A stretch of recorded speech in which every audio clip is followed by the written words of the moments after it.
Assalamu alaikum. My name is Adil Farooq with the roll number of 17034. Today I will present the topic of green chemistry and its principles. First of all, we will move toward the introduction, that why we need the concept of the green chemistry and from where this term green chemistry comes. What are the reasons behind this, the procedure or, or the term green chemistry. Then we will see in the introduction that pharmaceutical industries are using toxic chemicals and extra difficult process which produce comparatively a large amount of harmful substances. These harmful substances cause bad effect on surroundings and nature.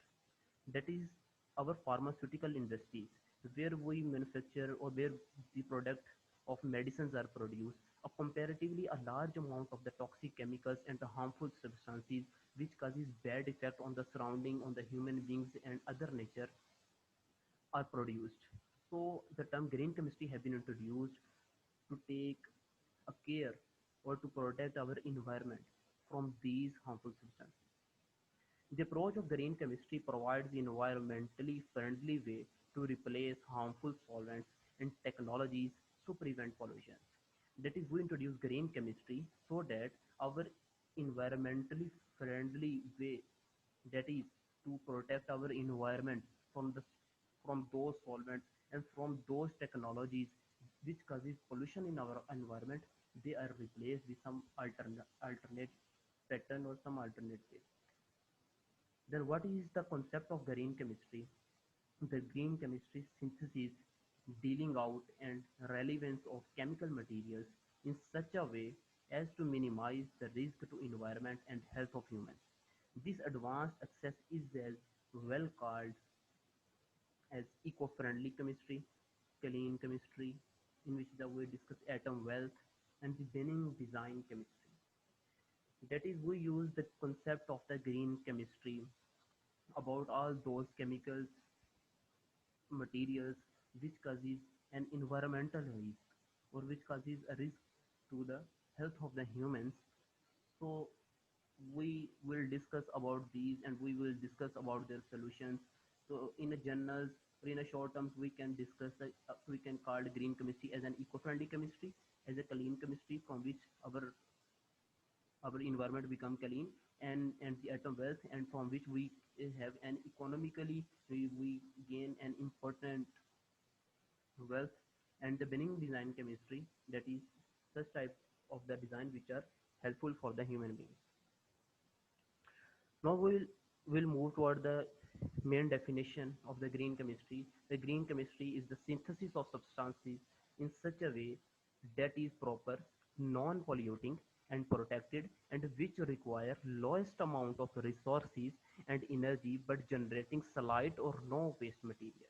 That is, we generate substances in the green chemistry in such a way that these pattern does not cause pollution.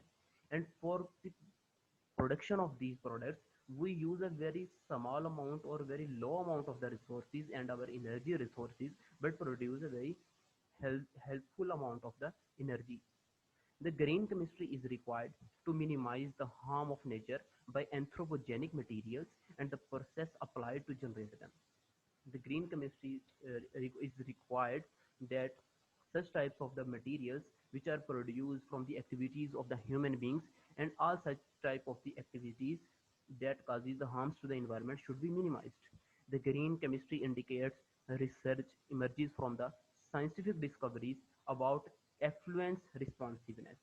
That is, the green chemistry, the all of its concept has been introduced from the scientific discoveries that they acknowledge that these are the products, for example carcinogenics, or some types of the lead. These types of the substances cause bad effects to our environment.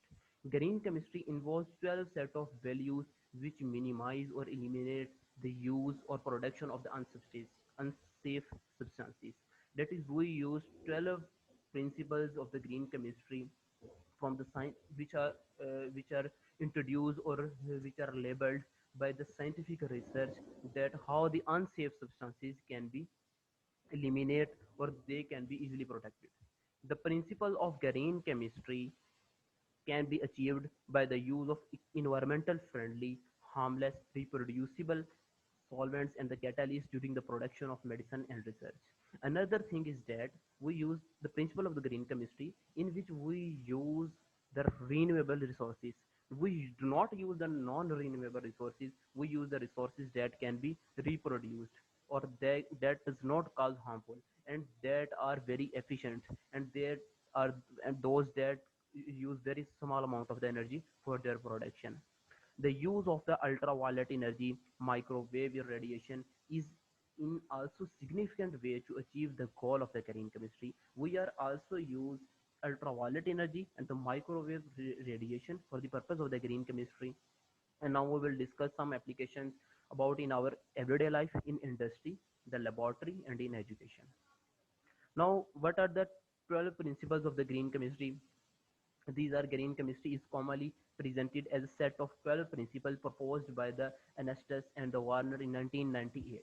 The principles comprise instructions for professionals and chemists to implement new chemical compounds and new synthesis and technological processes. That is, these are the principles which are introduced or which are developed by the scientific research, and they are also the precautions for the scientists that they use these principles and they applied these principles to the new synthetic compounds, how it can be protected or it has also been applied to the new developed technologies. First will be the prevention. It is better to prevent waste than to treat or clean up waste after it is formed. That is, it is economical or it is helpful for us. That is, we prevent the waste for its production, and it is a foolish way that we protect our environment from the waste after it has been produced. We will first try that the waste will not produce from its the root cause. The second will be the atom economy. Synthetic methods should be designed to maximize the incorporation of all materials used in the process into the final products. For the purpose of the atom economy and for the economical point of view, we will keep in view that all types of the reagents and all type of the reactants that are added or all type of the raw material that we use for the production of the product all are found in the final product. That is, all of them are used and none of them will remain so that it will cause pollution or it will economical less point. Less Third will be the less hazardous chemical substances. Wherever practicable, synthetic methodologies should be designed to use and generate substances that possess little or no toxicity to human health and the environment. That is, whenever we use some type of the synthetic method or some type of the methodology or some type of the pattern for the production of substances, we will first keep in mind that it will not cause toxicity to human health and also to the environment. Now the fourth one will be the designing safer chemicals.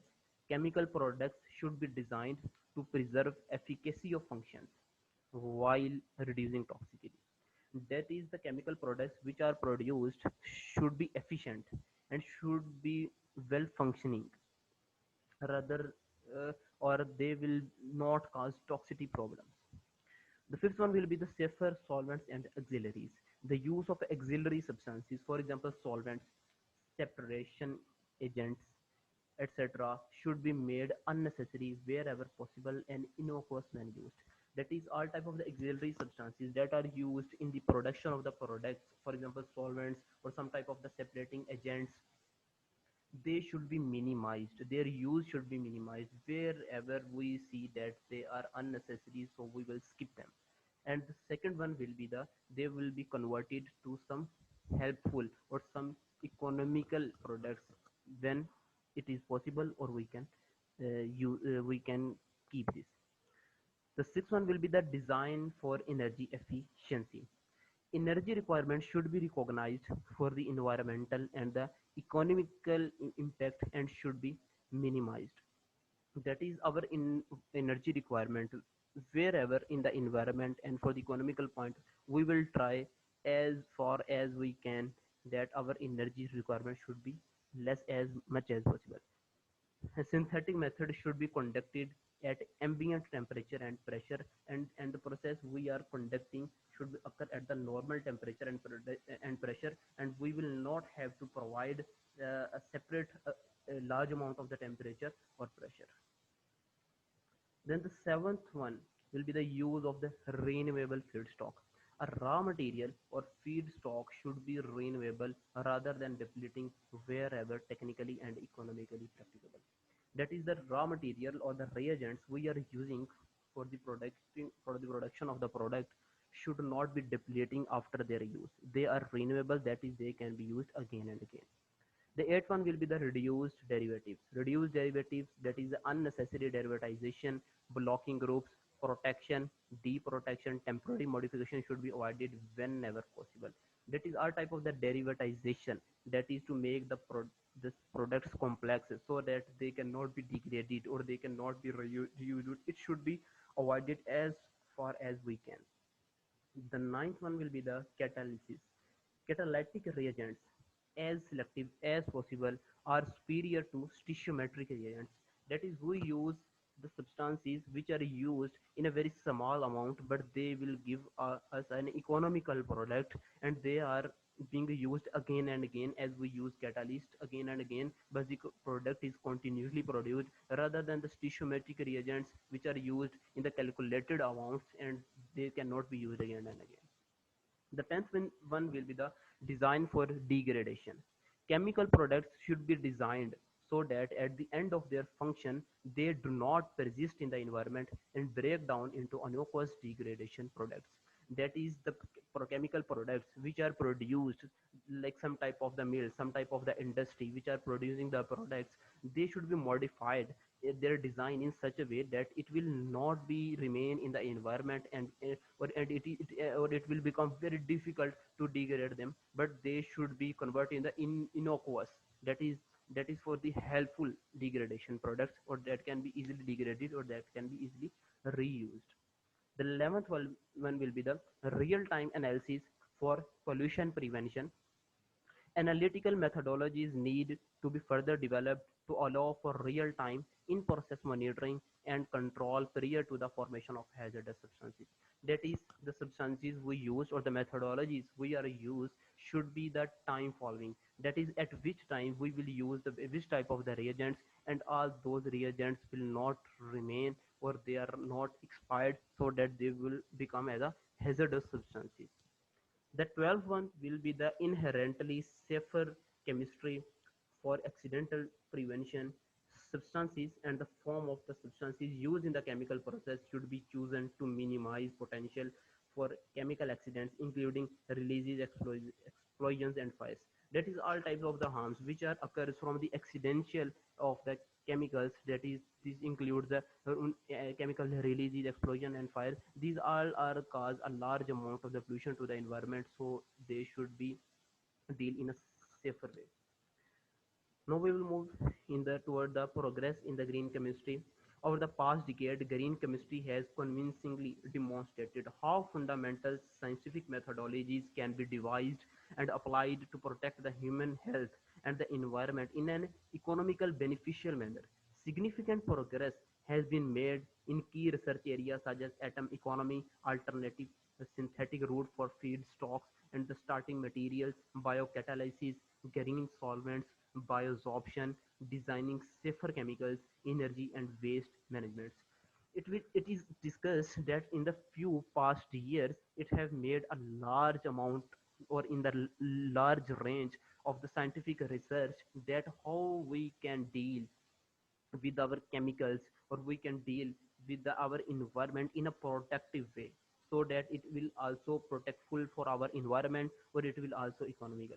So there are some types of the terms where which are the research areas for the scientists, and they make a much amount of modification in these areas. Among them are also the atom economy, and there are some alternative route for the feedstocks that the feedstock are used in such a way that we get as much as possible the economical results, and the starting materials should be managed, and also the catalysts which are used all should be managed in such a way that they does not cause pollution. Now we will discuss about the atom economy, synthesis of ibuprofens. That atom economy is one of the fundamental principles of green chemistry. Atom economy looks at the number of atoms in the in the reactants that end up in the final product and byproduct or waste. That is, atom economy should be keep in mind for the economical point of view, that how economical our final product is. It is calculated that how much atoms or the molecules will in the in the reactants, and how much will remain in the final products. That is what our in economy, and the formula for the calculation of this used is the percent atom economy is the formula weight of the product over formula weight of the reactant multiplied by 100, so we can calculate our atom economy. Then we discuss the extraction of gold. This can involve numerous ferrous and the sulfur oxidizing bacteria such as Aciditobacillus ferrooxidans and the Aciditobacillus thiooxidans, also referred to as thiobacillus. That is iron, arsenic, sulfur, which become oxidized and form the gold. And other types of the reagents which are produced are irons, which in the oxidized form, arsenic, and also in the for the production of the sulfur. Now, what is the green solvent? One of the green solvent is supercritical carbon dioxide. Supercritical carbon dioxide referred to the carbon dioxide that is in a fluid state, which also being at or above both its critical temperature and pressure. That is, the critical temperature is 31.3 degrees centigrade, or the critical pressure will be the 1071 psi or 72.9 atm, yielding rather uncommon properties. That is, these are the solvents which are very close to their ideal solvents. That is that is their critical temperature, or that is about their critical pressure. They are used as a green solvents because they are very productful. These are very economical. These are renewable, and these causes is harmless effects to our environment. Bioabsorption. Bioabsorption is one such important phenomenon which is based on one of the 12 principles of the green chemistry, that is use of renewable resources. That is, bioabsorption is a phenomena in which the solvents or the things we used are renewable. It is based on this principle of the green chemistry. It has gathered a great deal of attention in recent years due to a rise in environmental awareness about the consequent severity of legislation regarding the removal of toxic metals from wastewaters. And it is very a point of focus in the recent years due to its great efficiency or its productivity, that it is used for the removal of the toxic metal ions from the wastewater. Then what is energy? The fossil fuel is dodged with many environmental pollution problems. There is therefore growing need for alternative energy sources to replace the fossil fuels. That is, we use some type of the sources we use where the usage of the fossil fuel become decreased, okay, or it is replaced with some type of the energy source that is renewable. But the fossil fuels that we already used in the past years are not renewable, but there are some type of the resources include solar energy, wind energy, and the hydropower energy. These are also renewable, so we replace the fossil fuel with these resources. Then what will be the final conclusion? Green chemistry is not a brand new branch of science. It's a brand new approach that through application and extension of the principle of inexperienced chemistry will contribute to property development. They are applied not solely in synthesis process and exploitation of chemical compounds. Several new analytical methodologies are described that are complete in step with inexperienced chemistry rules. They are helpful in conducting chemical processes and in the analysis of their effects on the setting. That is, green chemistry is not a new or not a new rocket science or a new brand science. It is just an approach which is applied to the chemistry rules or the chemistry principles that we used in the past years. That is how we can improve our products and how we can protect our environment. And it is not only applied just in the synthesis of the product, it is also employed for the analytical methodologies that is described, that how our inexperienced or our false chemistry rules can be corrected or or it is helpful in conducting the chemical process in an for the beneficial of the from the analytical point of view. Thank you to all of you.